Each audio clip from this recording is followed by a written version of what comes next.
댁에 잔뜩 가져다 놓으셨습니다. 명절날 가니까 레코드판에 낡은 판이 잔뜩 있더라고요.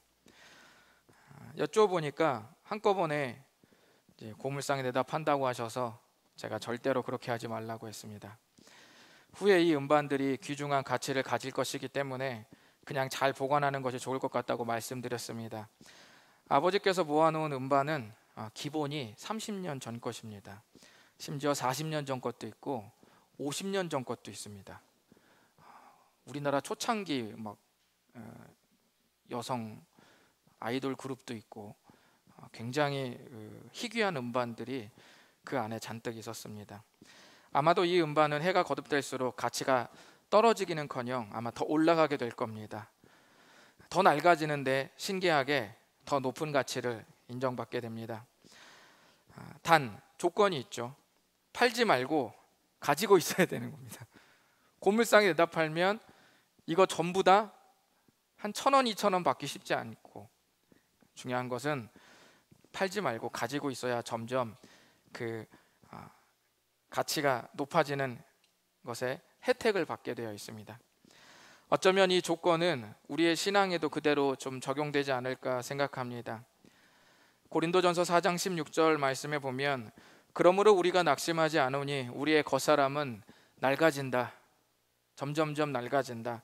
그런데 놀랍게도 우리의 속사람은 날로 새로워진다고 그렇게 말씀하셨습니다. 우리가 예수님을 믿고 신앙생활을 하면 우리는 2번의 건강검진을 받게 됩니다. 하나는 겉사람이고 나머지는 속사람입니다. 둘 다 우리 자신입니다. 겉사람은 실제 우리의 육신을 말하는 것이고, 또 하나는 우리 자신의 신앙적 자아를 말하는 것입니다. 육신에 물을 많이 주면 육신이 좋아하는 것들이 우리 안에서 자라나게 되고, 신앙의 양분을 많이 주면 속사람이 반대로 아주 강건해지는 것입니다. 이 둘의 건강 상태는 서로 반대입니다. 겉사람이 건강해지면 속사람이 좀 연약해지고, 속사람이 건강하고 강해지면 겉사람은 또 연약해집니다. 오늘 말씀은 우리가 이미 과거에 예수님을 알면서 깨달은 것들은 우리의 몸이 낡아질 때마다 오히려 새로워지게 된다고 오늘 이렇게 말씀하고 있습니다. 이런 말씀이 성경에 있음에도 불구하고 오늘날 안타까운 현실을 보게 됩니다. 신앙을 내다 팔고 살아가는 분들이 있습니다. 또는 아직 신앙을 내다 팔아버린 것은 아니지만 신앙을 내다 팔고 싶은 유혹을 느끼는 분들이 있습니다. 이런 시대의 풍조에도 불구하고 어찌하든 여러분께서 예수님을 품고 하나님의 말씀이 현실에 쓸모없는 것 같이 여겨져도 끝까지 여러분이 붙들기만 한다면 언젠가 여러분은 그 신앙이 주는 진정한 가치의 혜택을 받게 될 것입니다. 베드로후서 시작을 알리는 오늘 본문이 여러분에게 큰 도움이 될 것입니다. 우리가 처음 1장을 만나면 적지 않은 충격을 좀 받게 되어 있습니다. 왜 충격을 받냐면 베드로후서 씹어먹기 어감이 좀 그러네요. 네, 베드로후서 말씀을 잘 먹을 수 있도록 저번 주에 제가 말씀을 드렸었는데, 그때 제가 뭐라고 말씀드렸냐면 베드로후서는 예수님의 이름으로 주어진 심판의 약속을 왜곡하는 사람, 부정하는 거짓 교훈의 위기 속에서 주어진 편지라고 했습니다. 혹시 기억이 나실지 모르겠습니다. 그런데 베드로후서 1장에서는 그 위기에 대한 말이 한마디도 없습니다. 우리가 보통 다이어트에 대해서 나누기로 만났다라고 하면 다이어트의 정의, 다이어트의 방법, 다이어트의 유익, 온통 다이어트에 대한 것을 말해야 되는 게 맞는 거 아니겠어요?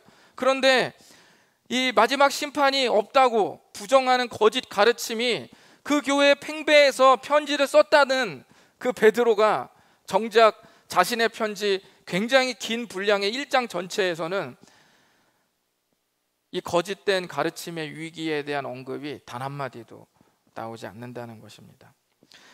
우리는 여기서 아주 중요한 힌트를 발견할 수 있습니다. 그것은 미래의 심판을 선명하게 하는 것은 미래를 많이 강조하는 것만 있는 것은 아니라는 거예요. 다른 걸 강조하면 오히려 그 미래가 선명해지는 것들이 있다라는 것이죠. 제가 2013년도에 이거 제가 희미하게 한 건데 너무 다 선명 보이네요. 네. 제가 2013년에 이 브랜드의 명품 지갑 선점 60초 컷을 제가 봤습니다. 그런데 여러분 60초의 홍보 이 CF 동안에 자기 회사 제품이 나온 시간 또는 이러한 로고가 나온 시간을 전부 합쳐봤더니 단 6초에 불과했습니다. 60초 중에 자기 회사 제품이 나온 시간은 총 합산해서 2초가 나왔고 자기 회사 로고가 나온 시간은 맨 앞과 맨 뒤에서 총 4초였습니다. 그러니까 60초 내내 생각해 보세요. 60초 내내 자기 회사 제품 로고 내놓을 시간도 바쁠 텐데 오히려 로고와 제품을 합산해도 총 6초밖에 되지 않는다는 거예요. 60초의 광고 시간에 6초만 나오고 나머지 54초는 이 브랜드와 또는 이 지갑과 아무런 상관없는 화면들이 계속 나옵니다. 그런데 놀라운 것은 한 회계 법인 회사에서 제공한 자료를 토대로 해서 이 광고 영상이 찍혔던 2013년도 글로벌 명품 브랜드 매출 순위를 보니까 거기에 당당히 이 회사가 1위 그룹에 랭크되어 있었습니다. 뭘 말합니까? 회사 로고와 제품은 단 6초에 불과했지만 나머지 54초의 내용과 어우러져서 오히려 그 회사 제품이 더 두드러졌다는 것을 제가 지금 말씀드리는 겁니다. 베드로후서의 말씀이 이 명품 브랜드의 광고보다 약 2000년 전에 먼저 쓰여졌으니 다른 것은 당연히 아닐 겁니다. 하지만 중요한 것은 베드로가 1장에서 미래의 심판을 부정당하는 위기의 문제를 건드리지 않으면서도 그 미래를 더 선명하게 느낄 또 다른 주제를 먼저 말하고 있다는 것을 우리가 알아야 된다는 것입니다. 그 주제가 무엇일까요?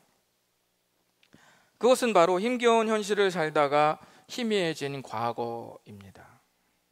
그 과거가 뭐냐면 다름 아닌 예수님을 믿는 동일한 믿음입니다. 우리 1절을 다 같이 읽어보실까요? 1절 시작. 예수 그리스도의 종이며 사도인 시몬 베드로는 우리 하나님과 구주 예수 그리스도의 의를 힘입어 동일하게 보배로운 믿음을 우리와 함께 받은 자들에게 편지하노니. 아멘. 누구나 할 것 없이 우리가 하나님의 자녀가 되는 것은 예수님이 우리의 죄 문제를 대신 해결하셨기 때문입니다. 이거는 모두가 아멘 하신 것일 겁니다. 이때는 어때요? 누구나 감격했고 누구나 울부짖었습니다. 정내미가 없는 저도, 냉정한 저도 방바닥을 치면서 1시간을 울면서 회개를 했습니다. 그런데 신앙 연수가 차면 어느덧 이 감격은 아무런 힘도 없는 뒷방 노인네처럼 되고 맙니다. 추억만을 그저 곱씹는 빛바랜 사진이 되어버리는 거죠. 또는 교회를 다닌 지 오래되었지만 아직까지 예수님을 믿지 못한 분들도 어떤 의미에서 보면은 처음에 내가 교회를 나왔을 때 그 기독교에서 말하는 이 사랑과 따뜻함에 매료가 돼서 내가 믿고 싶은 마음이 들어서 계속 나왔지만 수년이 흐른 지금은 더 이상 이 말이 매력적이지도 않고 이제는 듣기 싫은 잔소리처럼 느껴질 수도 있다는 것이죠. 베드로는 바로 현실에 파묻혀버린 그리고 관심 밖으로 내몰린 바로 이 동일하게 우리가 받았던 이 믿음, 바로 이 믿음 안에 숨겨진 다이너마이트를 지금 터뜨리려고 합니다. 현실을 살다가 희미해져 버린 과거의 구원을 그래서 베드로 후서에서 베드로는 1장 전체를 할애해서 아주 더 풀으려고 하고 있습니다. 때때로 여러분 미래는 과거에서 더 선명해지기도 합니다.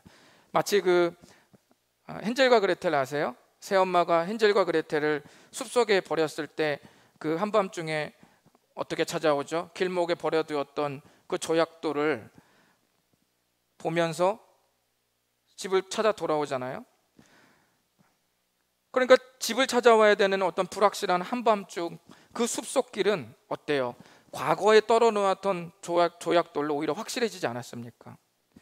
하나님은 베드로를 통해서 분명한 미래의 심판을 확신할 수 있게 하도록 하기 위해서 동일한 믿음이라는 조약돌을 찾아가 보는 것이 지금 중요하다고 말씀하고 있는 겁니다.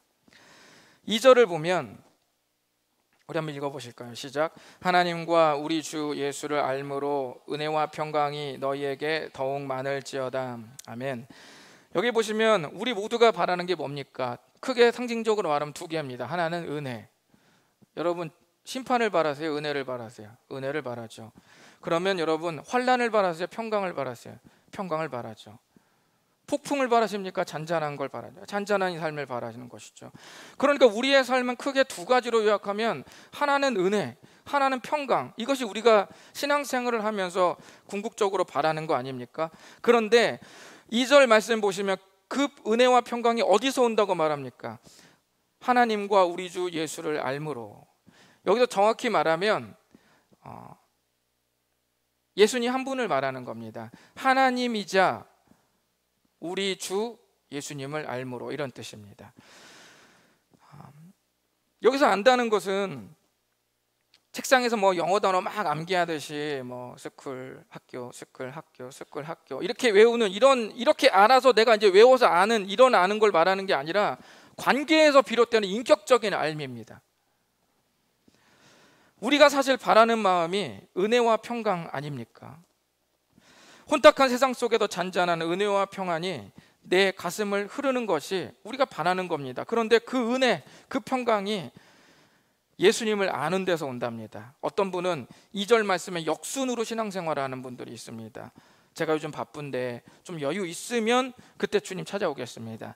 주님 나를 좀 평안하게 해주면 제가 주님께 한 걸음 더 다가가 보겠습니다. 주님께서 내 문제를 먼저 해결해 주면 내가 그 다음에 주님께 좀 더 내 마음을 좀 열어보겠습니다. 아니요, 그래 역순으로는 은혜와 평강이 흐르지 않습니다. 그건 관계가 아니라 거래가 될 수도 있어요. 그러니까 그 연약함을 모르는 바는 아니지만 그런 신앙생활의 자세를 내가 계속 취하고 가면 은혜와 평강의 진가를 다 맛볼 수 없다는 말입니다. 예수님을 아는 데서 은혜와 평강이 흐르는 겁니다. 그분을 더 깊이 알고 더 깊이 알면 알수록 은혜와 평강은 더 깊어집니다. 무조건 비례하게 되어 있습니다. 자, 그러면 베드로가 당면한 위기를 베드로가 자기가 편지를 쓰는 이 교회들의 성도들의 위기를 뒤로 하고서라도 먼저 이 이야기를 꺼낸 구체적인 이유를 지금부터 말씀드리겠습니다. 구체적인 이유가 뭐냐면 한번 읽어보시겠습니다. 시작. 믿음이 우리를 온전한 그리스도인으로 빚어내는 거룩한 과정의 시작이 되기 때문입니다. 네. 믿음이 거룩한 과정의 전체가 아니라 뭐라고 말해요? 우리를 온전한 그리스도인으로 빚어내는 거룩한 과정의 시작이다. 첫 단추다, 이렇게 말하고 있습니다. 이 말을 들을 때 여러분들이 썩 동의하지 않는 다양한 생각을 가지고 계실 수도 있습니다. 이를테면 제가 신앙 성장을 위해서 힘써봤는데 저의 경우는 안 되던데요, 뭐 이렇게 말하는 분들이 있을 수 있고, 아니면 현실에서 살기 힘들어서 교회에 왔더니 목사님께 말씀드렸더니 결국 목사님의 답변이 돌아온 것은 그냥 신앙 성장하라는 말이군요. 교회 더 열심히 하라는 말이군요. 천상 목사님이시네요. 뭐 이렇게 생각하실 수도 있습니다. 또는 목사님이 하시는 말씀은 제 귀에는 지금 더 열심히 교회 다니라는 말로 들리는군요. 1시간 더 기도하라는 말로 들리군요. 성경 한 장을 하루에 더 열심히 읽으라는 말로 들리는군요. 라고 말하면서 식상해 하실 수도 있습니다. 그러나 베드로후서의 솔루션은 그렇게 얄팍하거나 단순하지 않습니다. 그리고 무조건처럼 우리에게 다 떠미는 것도 아닙니다. 3절을 읽으시면 좀 다를 것이라고 생각합니다. 우리 3절 다 같이 읽어보겠습니다. 시작. 그의 신기한 능력으로 생명과 경건에 속한 모든 것을 우리에게 주셨으니 이는 자기의 영광과 덕으로서 우리를 부르신 이를 알므로 말미암음이라. 아멘. 보세요. 예수님을 알게 되는 그 사실로 인해서 생명과 경건에 속한 모든 것을 우리에게 주실 것이다? 아니요. 주고 계시다? 아니요. 주셨다. 완료형입니다. 예수님을 아는 순간 주님은 우리가 거룩한 온전한 그리스도인으로 가게 되는 그 여정에 필요한 모든 것을 주셨다, 이렇게 말씀합니다. 편의점에 가서 여러분 5,000원어치 심부름 시킬 때 10,000원 주고 5,000원어치 심부름 시키면서 남은 돈은 괜찮다고 말하는 사람이 있고, 딱 5,000원 주는 사람이 있고, 1,000원 주면서 5,000원어치 사오라고 한 다음에 5,000원을 남겨오라고 하는 사람이 있습니다. 마지막 사람은 어떤 사람입니까? 범죄자입니다. 우리 예수님은 첫 번째입니다. 넉넉하게 주고 남은 건 괜찮다, 부탁한다, 이렇게 하시는 분이십니다. 우리 주님은 이 세상에서 인생을 살아갈 때 넘치도록 이미 주셨다는 겁니다. 뭘 주셨냐면 생명과 경건에 속한 모든 것을 주셨답니다. 생명과 경건을 여러분이 생각하실 때 앞으로는 다음과 같은 의미를 떠올리십시오. 제가 베드로전서, 우리 좀 끝냈으니까 베드로전서를 좀 인용해 보겠습니다. 베드로전서에 보면은 베드로가 뭐라고 말합니까? 소아시아의 그리스도인들에게 썩지 않고 더럽지 않고 쇠하지 아니하는, 낡아지지 아니하는 유업을 잊게 하셨다라고 이렇게 말씀하고 있죠. 거기서 썩지 않는 게 뭡니까? 생명, 계속 살아있는 겁니다. 그리고 더럽지 않은 거, 거룩에 대한 것, 경건. 생명과 경건은 뭘 떠올리게 하냐면 유업을 떠올리게 해요. 그 유업은 뭐와 연약했냐면 하나님의 약속, 우리를 위해서 하나님께서 약속하고 간직해 놓은 그 모든 것. 그래서 생명과 경건에 속한 모든 것은 바로 이 말씀을 기억하시면 돼요. 유업, 하나님의 약속과 다 연결된 말입니다. 그 의미를, 냄새를 풍기는 말들이에요. 생명은 썩지 않고 낡아지지 않는 것과 짝을 이루고 있고, 경건은 더럽지 않다는 의미와 짝을 이룹니다. 생명과 경건에 속한 모든 것은 바로 이 유업, 우리를 위한 하나님의 약속입니다. 그러므로 우리가 예수님을 믿었을 때 이미 우리가 거룩한 과정을 통과하고 정금같이 빚어지는 데 필요한 모든 것을 이미 주셨다고 정확하게 기록하고 계십니다. 그러니까 우리의 고민은 주셨는지 안 주셨는지에 대한 고민이 아니라 받은 것을 내가 누리느냐 마느냐에 대한 문제입니다. 내가 주님이 내 손목에 채워준 자유이용권으로 내가 놀이동산에 가서 그것을 타느냐 마느냐에 대한 문제지, 자유이용권을 내가 살 수 있느냐 없느냐의 문제가 아닙니다. 우리의 손목에는 모두 그것이 채워져 있습니다. 그러면서 베드로는 우리가 받은 것을 가지고 온전히 그리스도인으로 나아가는 거룩한 사이클을 8단계로 소개했습니다. 그러니까 우리가 이 하나님이 이 모든 주신 거를 가지고 이 처음에 예수를 믿었을 때 가진 이 믿음 있잖아요. 이걸 가지고 딱 진입을 딱 할 때 우리가 어떻게 온전한 그리스도인으로 이렇게 만들어지는지에 대한 그 과정 있죠. 그것을 8단계로 이렇게 소개를 했습니다. 먼저 한 번에 말씀드리면 믿음의 덕을 공급하고, 덕의 지식을 공급하고, 지식의 절제를 공급하고, 절제의 인내를 공급하고, 인내의 경건을 공급하고, 경건의 형제 우애를 공급하고, 그리고 사랑을 공급하면서 완성된다라고 이렇게 먼저 말씀하고 있습니다.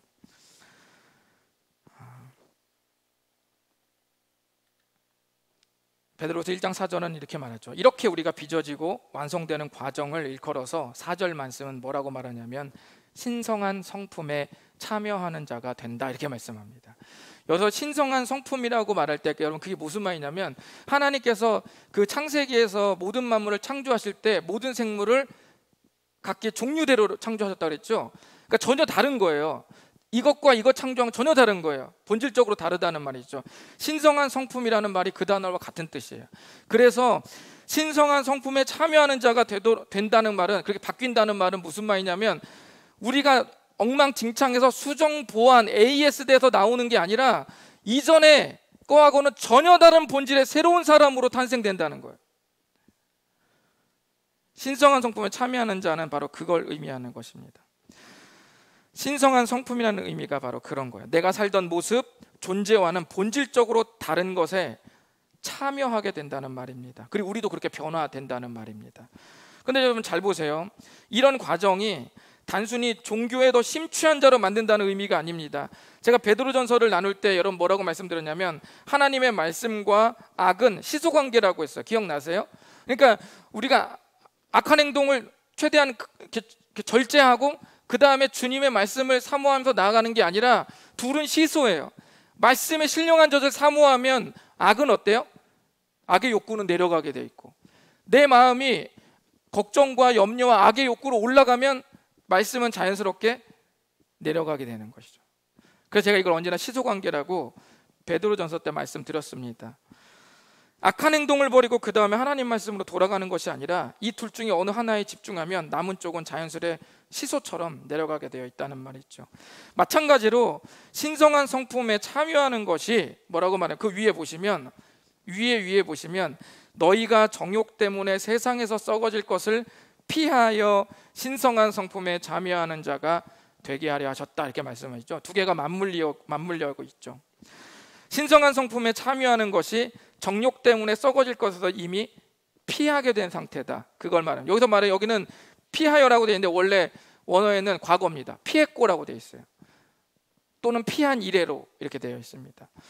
그러니까 이 둘은 같이 맞물리는 거예요. 우리가 신성한 성품에 참여하면 이 유혹에 넘어지거나 걸려 들어가지 않는다는 말입니다. 그래서 제가 이 거룩한 사이클로 우리를 집어넣는 것이 지금 우리가 겪는 절박한 괴로움에서 나오는 길이라고 말씀드리는 겁니다. 목사라서 신앙생활 열심히 해야 돼, 목사라서 너 그렇게 더 경건에 힘써야 돼, 이렇게 말하는 게 아니라 모든 그리스도인이 여기에 이 거룩한 용광로 속에 8단계 용광로 속에 우리를 집어넣어야 실제로 우리의 현실도 우리가 이겨낸다는 말이에요. 현실을 이기는 솔루션 따로, 그거와 별개로 내가 종교생활하는 것 따로, 이렇게 베드로후서가 말하고 있지 않다는 것입니다. 여전히 시소관계로 말하고 있습니다. 그래서 제가 이 8단계 사이클을 짧게라도 여러분께 좀 설명해 드리는 것이 좀 필요할 것 같습니다. 먼저 믿음은 우리의 성숙과 변화를 일으키는 근본적인 통로, 제가 첫 출발점이라고 그랬죠. 통로입니다. 믿음으로부터 우리가 거룩하게 빚어질 자양분을 이제 얻습니다. 자, 덕은 사람과 사람 사이에서 발휘되는 신앙적이고 윤리적인 능력이에요. 덕은 상대방을 이렇게 세워줘요. 상대방이 세워져요. 그 사람 곁에 있으면 이 사람이 말하는 거, 이 사람의 눈빛, 이 사람의 나에게 하고 있는 행동들을 통해서 어때요? 내 마음이 따뜻해지고 격려를 받아요. 응원이 돼요. 그래서 다른 사람을 세우는 거예요. 전인격적으로 세웁니다. 지식적으로도 나를 채워줄 수도 있지만 감정적으로, 정서적으로도 나를 채워줍니다. 내가 세워줘요. 그게 덕입니다. 그래서 믿음이 생기면 옆에 있는 사람이 그 사람 때문에 격려받고 세워져야 됩니다. 내가 굉장히 믿음 좋다고 나는 자부하고 있는데 내 옆 사람이 나를 보면 맨날 짜증나는데, 그러면 고쳐야 돼요. 그걸 고집 부리면 안 됩니다. 세 번째, 지식은 주 예수 그리스도를 아는 인격적인 지식입니다. 제가 말씀드렸죠. 막 책상에서 영어 단어 외우는 그런 지식이 아니라고 말씀드렸습니다. 예수님을 아는 인격적인 지식. 거듭 말씀드리지만 바로 그런 탁상공론의 지식이 아니라고 말씀 다시 한번 드립니다. 이 지식은 어떻게 덕을 세울 수 있는가에 대한 정보를 주는 거예요. 진정성은 있는데 하는 행동마다 짜증날 때 있죠. 그런 사람은 뭐라고 욕도 못해. 그러니까 내 마음은 진심인데 하는 것마다 타이밍이 안 맞고, 하는 거 어쩜 그렇게 안 맞냐, 이렇게 그러면서 잘 안 맞아. 이제 이런 것들을 교정하는 게 뭐예요? 지식이에요. 지식. 그래서 덕을 세우는데 내가 건강하게 어떻게 주위 사람을 세우고 믿음을 세우는가에 대한 정보가 바로 지식입니다. 그래서 빌립보서 1장 9절의 말씀 보면은 사도 바울이 빌립보 그리스도인들을 위해서 중보기도할 때 이런 기도문이 있습니다. 1장 9절 보면 너희 사랑을 지식과 총명으로 풍성하게 이렇게 해달라고 기도합니다. 그러니까 지식은 모든 걸 풍성하게 해요. 정보를 더 많이 줍니다. 넷째, 절제는 지식이 자칫 교만으로 치달을 수 있는 위험을 통제하는 힘입니다. 그러니까 정보는 많은데 내가 가진 정보를 내가 남용하면 내가 교만해질 수도 있고 상대가 상처를 받을 수도 있어요. 이런 정보의 양에, 또는 정보가 이런 지식이 주는 자칫 부작용에 대해서 그 위험을 통제하는 힘이 절제입니다. 절제는 지식을 바로 사용하도록 조절해 줍니다. 특별히 여러분이 절제라는 덕목은 당대 그 시대에서 철학, 문화적으로 최고로 꼽히는 덕목이기도 했습니다. 기독교에서는 사랑, 그런데 이 당시 철학에서는 최고 덕목 뭐라고요? 절제 또는 인내 또는 충성, 뭐 이런 겁니다. 그러나 이 절제를 금욕적인 의미로 생각하거나, 예를 들면 뭐 마땅히 해야 될 것도 막 자기를 괴롭히고 힘들게 하는 금욕적인 의미로 이 절제를 생각하거나, 또는 뭐 슬픔과 기쁨도 느끼지 마라, 아무리 괴로워도 울지 마, 슬퍼하지도 마, 기계처럼 웃고 있어, 이렇게 하라는 비인격적인 의미로 생각하면 안 됩니다. 절제를 그렇게 생각하시는 분들이 있는데 그렇지 않습니다. 오히려 이 절제는 썩어짐과 허무한 데로 향하던 욕망을 신의 성품에 참여하는 방향과 에너지로 흐르게 만들어주는 힘입니다. 그래서 성경에서 말하는 절제는 단순히 욕구를 통제하는 의미도 있지만, 또는 욕구의 방향을 제대로 잡아준다는 의미도 있습니다. 죄 쪽에서 거룩한 방향 쪽으로 방향을 틀어주는 의미도 있습니다.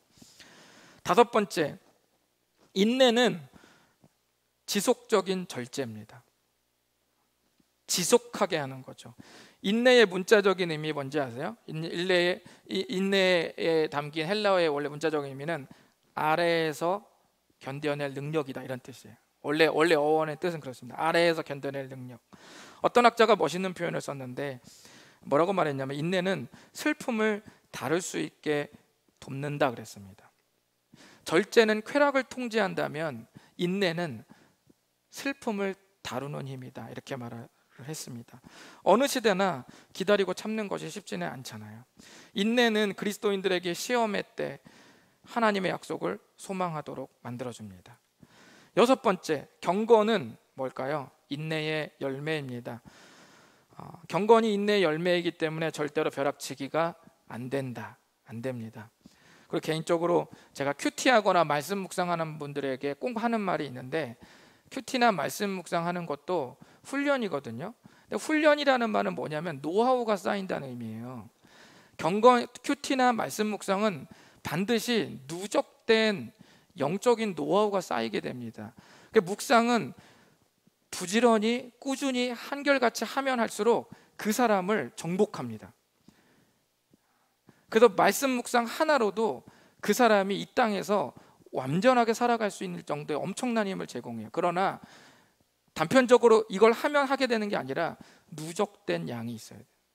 그래서 저는 여러분에게 가급적 말씀 묵상을 하시거들랑 일찍 시작하시라, 그리고 정석으로 쭉 꾸준히 하시라고 당부를 좀 드립니다. 마찬가지로 경건도 인내 열매이기 때문에 벼락치기가 안 됩니다. 한 번 예배 나왔다고 그 사람이 불을 받아서 갑자기 사도 바울이 될 수는 없습니다. 막 살던 사람이 갑자기 기도, 그날 필이 꽂혀가지고 24시간 밤샘 기도했다고 그래서 갑자기 그 사람이 베드로가 되지는 않아요. 성경에서의 경건하고 성숙한 신앙의 잣대는 시간입니다. 오랜 시간 동안 그가 얼마나 한결같이 달려왔는가, 그것을 굉장히 중요한 잣대로 봅니다. 그래서 사도 바울이 자기 믿음의 아들 디모데를 칭찬할 때 뭐라고 말해요? 너희들이 알지 않니? 내 믿음의 아들 디모데의 연단을 너네가 알자니.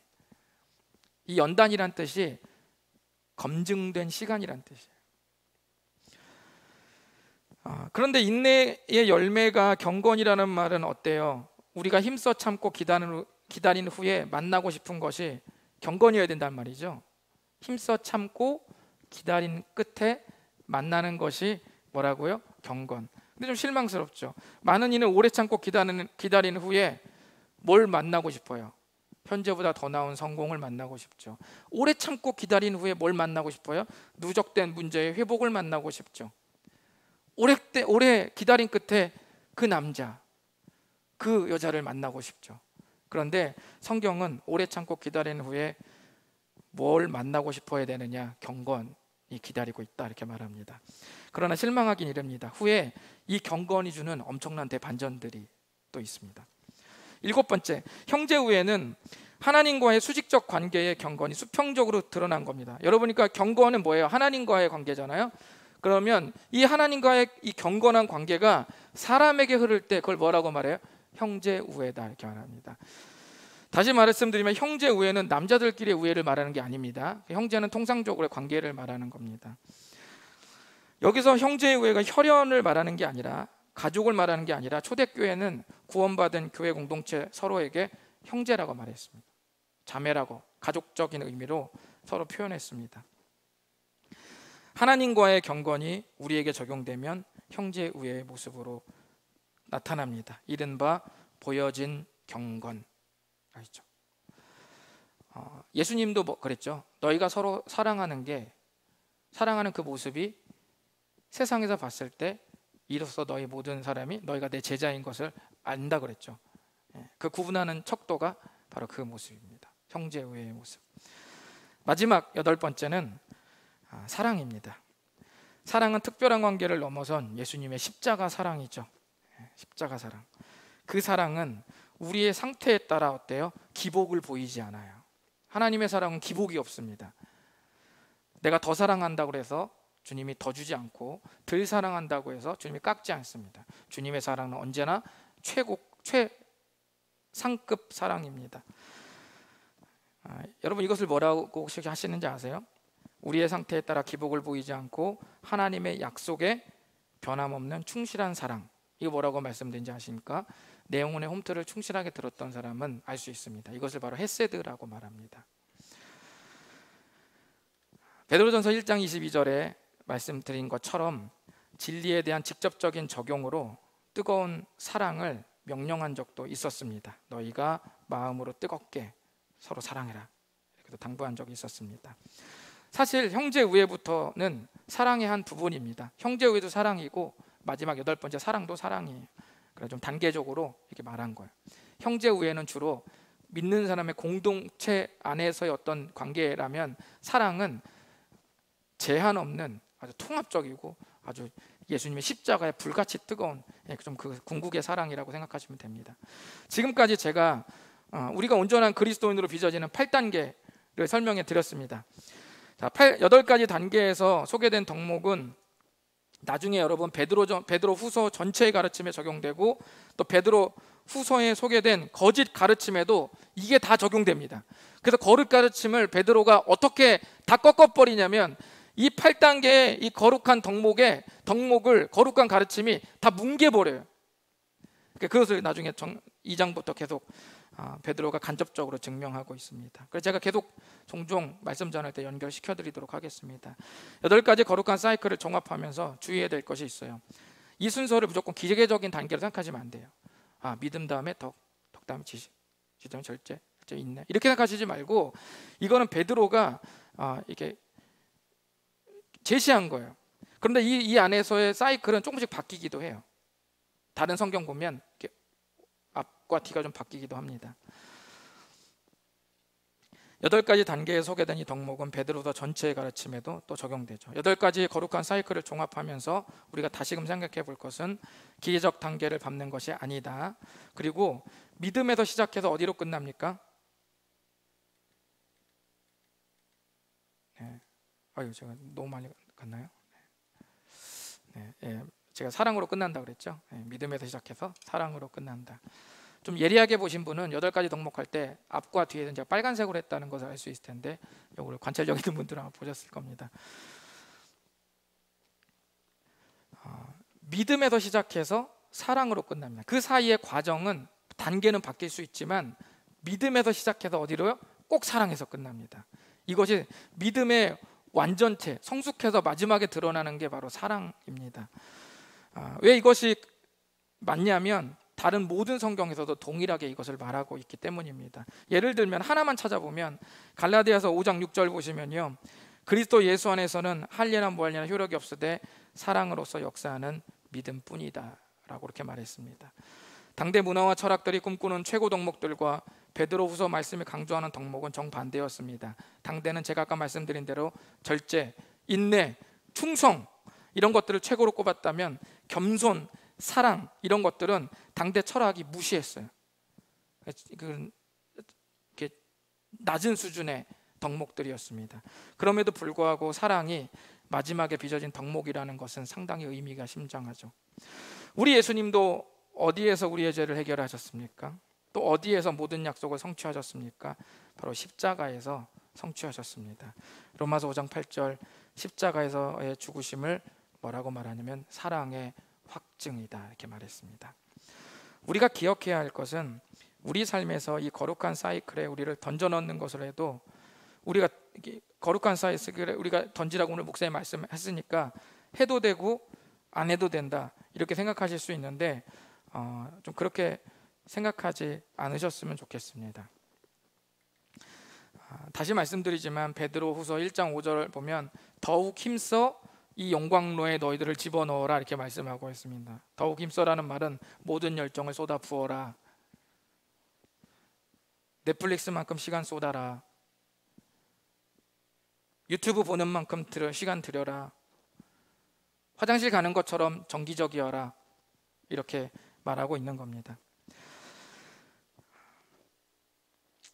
하나님, 여기 보면 이렇게 베드로가 당부한 이유가 뭔가 우리가 하나님 잘 먹고 잘 살게 해드리려고 그러냐, 그러지 않습니다.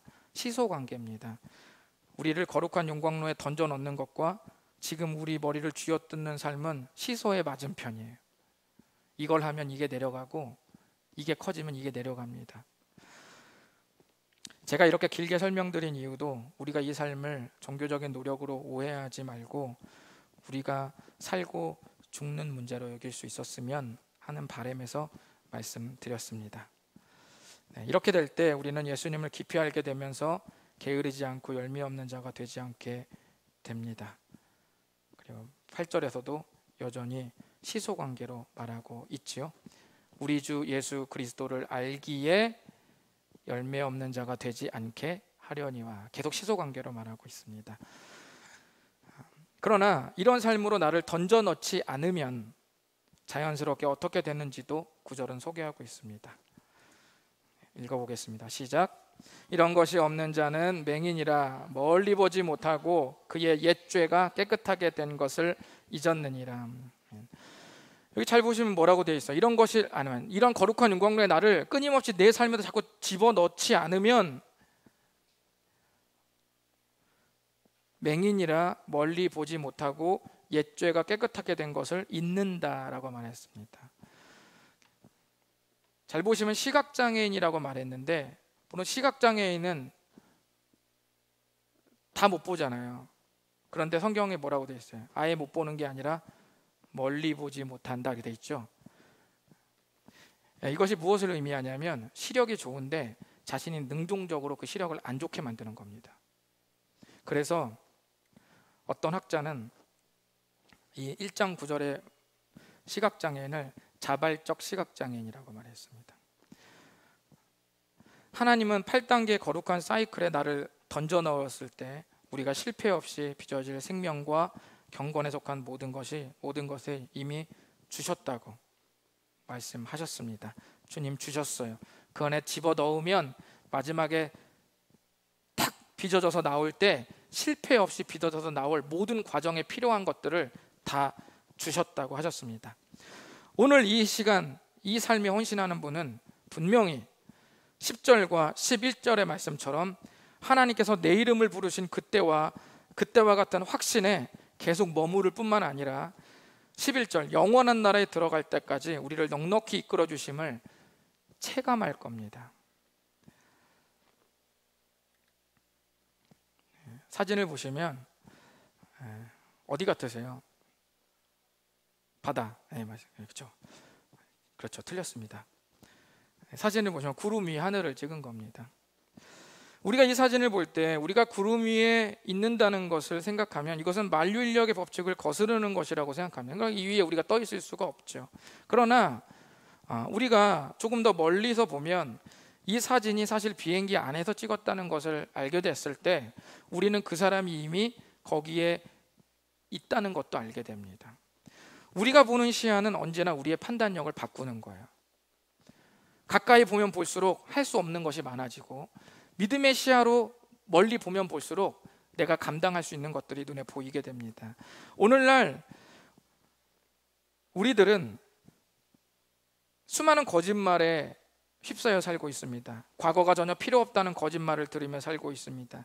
현재만 중요하다는 거짓말에 유혹당하고 있습니다. 미래는 불확실하다는 거짓말에 농락당하고 있습니다. 여러분, 우리가 예수님을 믿으면 과거와 현재와 미래를 바라보는 눈이 바뀝니다. 사실 눈이 바뀌기보다는 어때요? 하나님의 시선이 우리에게 더 쉬워지는 거죠. 더 쉬워집니다. 여기로부터 인생에 파급되는 엄청난 영향력이 우리의 문제를 초월하도록 만듭니다. 모든 사람들은 한 번 태어나면 두 번 죽고 두 번 태어나면 한 번 죽습니다. 무슨 말이냐면 예수님을 믿고 새롭게 태어나는 구원의 경험이 없으면 우리는 언젠가 둘째 사망을 경험하게 될 것입니다. 그리고 육체의 탄생 외에 예수님을 통한 새로운 삶을 경험하는 사람은 둘째 사망을 경험하지 않을 것이므로 한 번 죽는다는 말입니다. 이것이 우리의 인생입니다. 저마다 부동산 사태로 헬조선을 외치고 또 직장에서 개진상 같은 직장 상사를 만나서 또 생지옥을 외치지만 진짜 생지옥은 예수님을 모르는 사람이 맞닥뜨리게 될 미래의 현실입니다. 많은 분들이 예수님 없는 삶을 살다가 맞닥뜨리는 현실을 별로 대수롭지 않게 생각하는 분들이 있습니다. 혹시 이 중에 가족을 잃어보신 분이 계십니까? 그것이 아니더라도 언젠가 우리는 나의 어머니, 나의 아버지를 떠나보내야 되고 혹시나 결코 그런 일이 일어나면 안 되지만 어쩌면 자녀를 먼저 떠나보내야 되는 부모가 생길 수도 있습니다. 그때 무엇이 우리를 견디게 할까요? 그때 무엇이 우리를 살게 할까요? 로또 1등이요?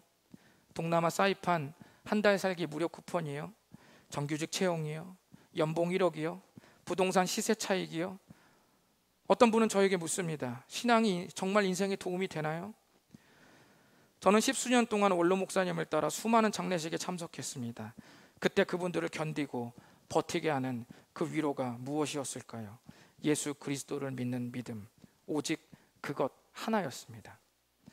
사랑하는 모든 분들에게 말씀드립니다. 이 믿음에서부터 시작하는 거룩한 용광로 속에 여러분을 집어넣으십시오. 의도적으로 눈을 질끈 감은 시각장애인이 되지 마시고 믿음의 시선으로 바라보고 믿음이 십자가 사랑으로 결실을 맺을 때까지, 믿음으로 시작해서 사랑으로 결실을 맺을 때까지 힘차게 세상에 맞서 사는 여러분이 되시기를 바랍니다. 믿음은 아무리 오래되어도 우리의 평생을 빛나게 할 것입니다. 기도하겠습니다. 우리 이 시간에 눈을 감고 주 앞에 다시금 우리의 마음을 가다듬고 기도했으면 좋겠습니다. 과연 나의 인생에 나에게 무엇이 가장 필요한가? 무엇이 나에게 절대적인가? 무엇이 나의 어린 시절과 나의 노년의 시절까지를 아울러서 그 무엇이 그 어떤 상황과 관계없이 나에게 위로가 되는가? 나를 살리는가? 나를 의미 있게 하는가? 나를 가치 있게 만드는가? 어떤 삶이 가장 근본적이고 본질적인 삶의 의미를 부여하는가? 깊이 생각해 보시고 그 해답을 오늘 베드로후서 말씀에서 시작한 동일한 예수 그리스도의 믿음에서 찾을 수 있기를 간절히 바랍니다. 우리 이 시간에 다 같이 기도하시고 주님 앞에 헌신하며 나아가겠습니다.